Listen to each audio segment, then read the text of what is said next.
You ready? I'm doing this because I'm about to cook up. Time to go. It's Believe Basketball, and we got this video for you right here. Rare air. You're about to experience I'm some rare telling you. information right now. How to be a great point guard. Simple as that. Great scoring point guard. All right? But you're not option 1 or 2. So we're going to break it down first, how you can make the most of being a good point guard and you're not the focal point of the offense. And then we're going to talk about when you are, you can do what you want. And you got the All green right? light. So first off, one of the things that I really struggled with as a young kid, and honestly all the way through high school, I was trying to figure it out, was everybody would tell me, like, be aggressive and run the offense and do it. I'm like, how can I be aggressive, but then y'all want me to play and run the offense and not score? I'm not understanding what that really means, right? And as I got older, what that really means is you're trying to make something happen in its simplest form. So if I'm running the offense, right, I might run the offense through one time, and there's going to be points in your offense where you can actually take advantage of to actually score. But in order to get to that point, you have to know what the offense is ahead of time. You can't be guessing. And so where if coach everybody is is saying run your play, run the play. But just know if the rock comes back to you, that's your time to be aggressive and deviate off of the play. Even though your coach may not say you could deviate off the play, but you could perfectly set it up. So first thing is you need to understand how the offense is being ran. So if it's a continuity offense, I know if I give him the rock, he's going to do the same thing. He gives me the rock, it's going to be the same thing. But I know I need to first be able to pick my spots. So what does that even look like, picking your spots? So me at the point guard position, if I'm at the top, and I know Coach G is here on the wing, him and I, we boys, so we got chemistry already. Once I pass the rock here, I know I'm either wise cutting through, screening away, or there's some type of action. Once I get to this point, I already know mentally, I like to score threes off the dribble or off the catch, and I like to shoot floaters. That's what I'm doing all the time. So by the time I come back, depending on time and score, is going to dictate how aggressive I am. If we're winning by a lot, my aggressiveness probably is not going to be like that. But if we're down, I'm always acting like I'm running like a bat out of hell, trying to get us back either wise a lead or get us back to the game to tie. So that's going to dictate how aggressive I'm going to be. And even within your offense, once you understand your points in the offense and you have that one, you should honestly, by the time you get to high school, you should have one thing that you can get off at any point in time. So if that's just a floater, if you're great at just catching and shooting off the dribble, pick that one thing and figure out exactly where you can implement that in your offense. Are you struggling to play well in games? Because you don't have to. What if I told you there was a community that can literally give you all the tools you need to help you take your game to the next level? In our school community, we not only have dribbling drills, shooting drills, strength programs, but we also have weekly live calls to help you develop your confidence so you can play consistently well. So join our Believe School and let us take your game to the next level. But So hold on, when- G, hold on. That's when it becomes your time to score. But how do we break it down when they look for when they need to score? So it's two things. First one, and transition as well. Boom. Was one thing that I started to understand that I could take advantage of. Because there's no play. There's no play. So I can get to what I want to do, and there's no, I'm not going to say there's no repercussions because you don't want to get out here and just start going, turning the ball over. But first thing I always wanted to do was rebound. And once I rebound, I got free reign to get to the rim as fast as possible. So as a guard, you rebound the basketball. Yes. That's a way to patch your stats as well. And You don't take want to be a advantage of it. one-dimensional guard that only just passes the ball, you're just a facilitator. No, you are a point guard that could do multiple things. So by him getting a defensive rebound, he doesn't have to wait for the outlet, and he also doesn't have to worry about a big getting the ball, pushing the ball off the floor, out of control, doing something wild, and creating a turnover. And then you get cussed out because you didn't go get the ball from them. And I also flipped the switch to like, nobody's gonna stop me unless I stop myself. So it was like every time in transition, I would be coming down full speed. In high school, I would do a move, and then I would kind of just chill. All right, let me just run the offense. When I got to college, I made it a point. I am getting to the rim. I'm going to score. And that turned into me doing this, to stopping, to I'm coming downhill, and I'm actually trying to get by and score. And everything is always, you have to be able to understand, like, I got numbers this time, and I don't. And what that looks like is if it's one-on-one, you should be scoring all day long. And then you start to play the numbers game. 3-on-2, 2-on-1, I got a 2-on-2, and then you're just reading the situations like that. And at that point, then you start to get into finding your shooters in the corner, right? Being able to drive and be aware of what's going on. Every time you get a rebound or you're in the backcourt, you should be snapshotting the floor at all times because I want to drive where my shooter is because that's going to give me a lot more opportunity because they can't leave him. So it makes your game a lot easier. So this becomes the weak side. So if they know I can shoot the ball, Coach G's driving in transition. Now notice where I'm at, spacing-wise. I'm in the corner. When you want to be a shooter and get good looks, run to the corners. Run to the corners. Run to the corners. These are the spots. Why? Because it's the longest run for the defender if they're looking to help. If you're rotating up, moving up closer, think about it. Everybody else is up here in this area. So if Coach G's driving to the cup here and I'm spotted up in the corner here, I already know if my man leaves, I'm not dribbling, looking to drive. This is a catch and shoot drill automatically. So I'm stepping in here, boom. And now notice as the point guard, you got to make sure you hit them in their shot pocket. So before the game even starts, I'm asking, yo, where do you like the basketball at? Where do you want me to pass the ball? For me as a shooter, I like to receive the passes low because it puts me in this position here that I can grab the ball and shoot any kind of way. Some of my teammates who were taller than me, I would have to throw the ball a little bit higher. They're 6'4", 6'5", some 6'6", but they're lights out shooters. I got to make sure they get the perfect spin on the basketball when it comes towards them. So I'm doing all that as I'm driving to make their job easy. So literally wherever their shot pocket is, whether I'm looking, no look, it doesn't matter. They're catching a rock a specific way to be ready to shoot. So if Coach G's driving here, getting to the sweet spot here, he's going to control and tell everything. He already told me before the game, yo, when I pass you the rock transition, you better shoot it. You better shoot it. It's a threat because if I don't, I know I'm not getting a rock again. Now, what is that doing? That's creating the sense of urgency for me to not just take the open shots, but also not to mess up his assist, right? We're not just passing the ball just to pass the ball. I'm okay with you scoring, but I want my assist, right? Although I am a playmaker, although I am a scorer, first priority is, of course, taking care of my teammates. But while I'm taking care of my teammates, what I'm getting in return is that stat, that assist that I'm looking for. So that's just getting in the corners of transition. Now, Coach G said you got to make sure you take advantage of dribbling where your shooters are.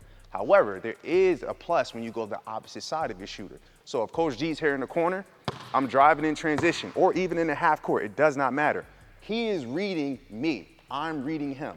We've already had a conversation before the game started. Bro, when I drive, I want you to be right behind me or on the opposite side. So if I'm driving, he's on the wing, and I'm going this way, and he's going up, following along, I know that if I get stuck any way, shape, or form, he's going to be in either corner or directly behind me. So we have that chemistry ahead of time. And then he knows if I kick the ball to him, he has to shoot the ball. Don't dribble, do anything else. This is now becoming a catch and shoot drill, all right? So then now, if he's in the corner, right, I'm driving over here. I already know. This is called a baseline drift. I'm driving. He was on the wing. He's following me. Now he's in the corner. And now, that's why it's important to be able to ambidextrous. You got to be able to dribble and pass, shoot with both hands. I'm running out of bounds, left hand pass right in the shot pocket, right? And these are things that we can practice when we're doing workouts and drills with our friends, when we're playing fives, work on making these really tough passes because it's going to only help your teammates and your chemistry as well. It's the communication part. Like you got to be able to talk to your teammates, talk to your, honestly, from the entire roster, especially as a point guard, you have to be able to lead everybody. So it's like, that whole situation we just explained is designated for your two guards, somebody that can shoot the ball, shoot the lights out. Yep. And that goes Any through position. Each position. We could talk about how you get everything out of your big, right? Everybody wants their big to be able to block shots and do this and do everything. You gotta feed them though. You gotta reward Can't have them. them do it on an empty stomach. Nah. Get them to rock. So that the way you do that is you make sure you communicate with them. Hey, yo, when I drive, where you want the ball? I like it right here. You like a bounce pass? You want to see the ball hit the floor Give and me a then bounce catch pass. it? I'm a little clumsy. You wanted the chest, or you want it on me the a rim? lob. You Give want me a how you want it. You gotta talk to all your players like that, right? So now every time I drive, we on a string. I'm looking. Oh, you want? All right, boom, we going there. But you gotta communicate with that. But all what's right? the benefit by you doing that, G? By you rewarding it big, what are they gonna do for you? Then after that, now when you playing defense, right? You might get a little tired. Sometimes stuff happens. Lead them. Lead them to your big man. They punch in I that got joint. you. They will run right? through a wall for you. Why?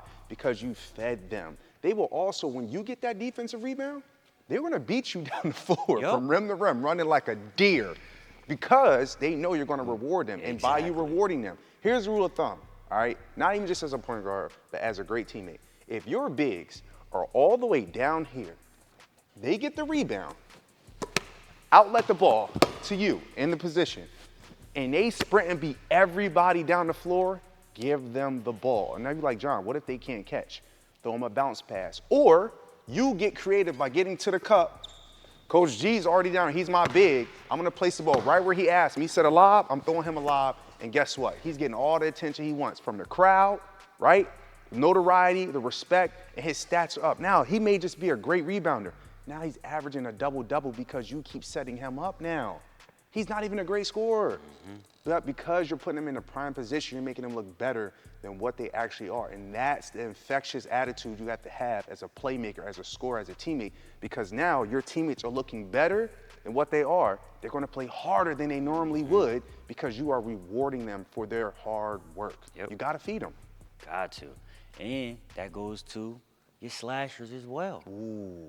I used to have so let 'em much cook. fun when I had a lot, like a wing lob threat. It would go so crazy because I would tell them they're receivers. So whoever, if the shot goes up, right, I like the rebound so I can get in and go. So if I grab a rebound, I would look up, y'all should be already at the rim. And I'm throwing full court lobs and we trying to get out in transition and have fun with this thing. Because at that point now, like you said, once they get a lob like that, oh my God, it's turned up. It's turned up. It's Now time for your to go. slashers, they don't need as much help. They Nope. got handle, they speed, they got their athleticism, they're quick. So what I would do is I would always tell them, yo, if you're ahead of me, I don't care if you're this far ahead of me. Coach G's my teammate. We're going this direction.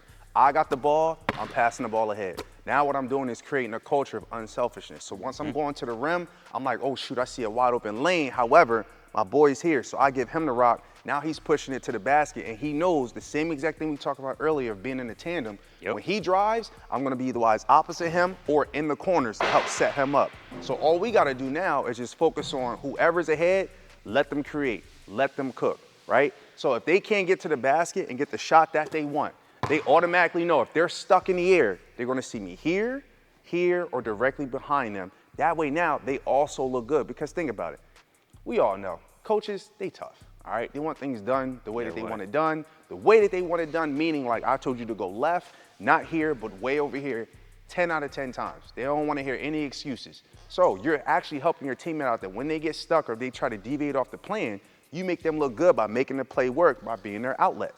So trust your slashers, let them create, call plays for them. That Call plays for them. Call plays for them, and then even if things go wrong and you're in a situation where you're creating, I used to tell them as soon as their man, they lose where you are.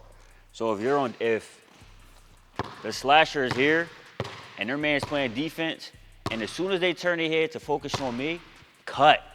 So now you getting here. Now we trying to turn this into, we trying to have fun with this thing. Yep. Right? And just talk to them how they want to cut, where they're going to be. Every time you drive, you should have multiple options. You should have your big there. You should have somebody cutting and your shooter replacing. At that point, now y'all start to get the chemistry and y'all get the flow. Team synergy's And crazy. oh my God, people don't understand how much team chemistry matters, especially the deeper you go into the playoffs. All of those little things, being able to find your teammates, the teams that win, or it's not always just the best team that has skill and the best players. It's the team that is, one, injury-free, they're healthy, and two, they have chemistry on and off the court. It's just a special way that people come together. Trust me, I lived it. You're a family. That's what it is. Y'all been together so long. Trained the whole off season, trained before the season. Like, it's a lot that goes on. Developing all that stuff, the struggle, the fight. So you guys have to realize that as a team, when you guys are all on the same page, that things are just gonna go so much smoother. You have that chemistry, you have the camaraderie. At the point guard position, as a leadership position, you have to understand that if coach is calling a play, where is the best direction to run this play based on who the play is being called for?